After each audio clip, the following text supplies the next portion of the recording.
Hallo Freunde!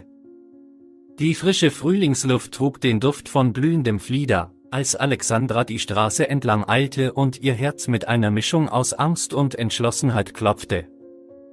Der handgeschriebene Brief, den sie in der Hand hielt, erinnerte stark an die Verletzlichkeit hilfloser Kreaturen. Ein Mann namens John hatte vor der Sorge und Hilflosigkeit über ein winziges, krankes Kätzchen geschrieben, das er verlassen in der Nähe seines Wohnhauses gefunden hatte. John, der selbst finanziell zu kämpfen hatte, konnte das Kätzchen nicht aufnehmen, und der Gedanke an das winzige Wesen, das allein leidet, ließ ihn bis auf die Knochen erkalten.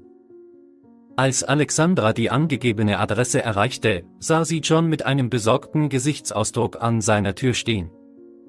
»Das Kätzchen ist hier«, sagte er mit rührter Stimme, unter den Büschen an der Rückseite des Gebäudes. »Ich habe regelmäßig nach ihm geschaut, Essen und Wasser gelassen, aber es scheint ihm nicht besser zu gehen.« Alexandras Herz schmerzte für die kleine Kreatur. Der Gedanke an ein winziges Kätzchen, so zerbrechlich und unschuldig, das in der Kälte ausgesetzt wurde, war unerträglich. Sie kniete sich an die Büsche, ihre Augen tasteten den Boden ab. Dort, eingebettet zwischen den Blättern, lag ein winziger, grauer Flaumball.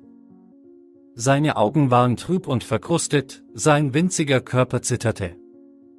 Er war kaum größer als Alexandras Hand, aber selbst in seinem geschwächten Zustand hielten seine bernsteinfarbenen Augen einen Hoffnungsschimmer. Alexandra hob ihn sanft auf und drückte ihn an ihre Brust. Sein Fell war verfilzt und sein winziger Körper fühlte sich überraschend dünn an. Er miaute schwach, ein kaum hörbares Geräusch, das eine Welle der Traurigkeit durch sie schickte. Sie nannte ihn Tobi. Im Büro des Tierarztes herrschte reges Treiben, der Duft von Desinfektionsmittel vermischte sich mit der vertrauten Wärme besorgter Tierhalter. Die Ärztin, eine freundliche Frau mit sanften Händen, untersuchte Tobi sorgfältig. Seine Augen waren schwer infiziert und sein Körper war voller Parasiten. Sie sprach leise mit Alexandra und erklärte, dass Tobis Chancen gering seien, aber sie würden alles tun, um ihn zu retten.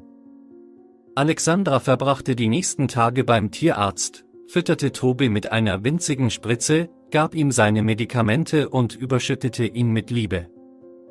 Der Arzt war beeindruckt von Alexandras Hingabe, ihrer Entschlossenheit, Tobi eine Chance zu geben. Sie sagte Alexandra, dass Tobi unglaublich belastbar sei, aber dass er Zeit brauche. Alexandra besuchte Tobi jeden Tag, brachte ihm Spielzeug, sang ihm leise vor und streichelte ihn endlos. Langsam begann sich Tobi zu erholen. Seine Augen wurden klar, sein Fell wurde dick und glänzend und sein winziger Körper füllte sich. Er war nicht mehr das zerbrechliche Kätzchen, das sie gefunden hatte, sondern ein verspielter, schelmischer Energieball. Alexandra spürte einen Kloß im Hals, ihre Augen stiegen auf. Sie hatte Tobi eine Chance gegeben, aber Tobi wiederum hatte ihr etwas Kostbares gegeben, die Freude zu sehen, wie eine hilflose Kreatur Widrigkeiten überwindet, die Stärke zu wissen, dass sie etwas bewirkt hatte, und die Liebe eines winzigen Kätzchens, das um sein Leben gekämpft hatte. Als Alexandra an diesem Tag den Tierarzt verließ, schnurrte Tobi zufrieden in seiner Trage, sie wusste, dass sie den Tag, an dem sie ihn gefunden hatte, nie vergessen würde.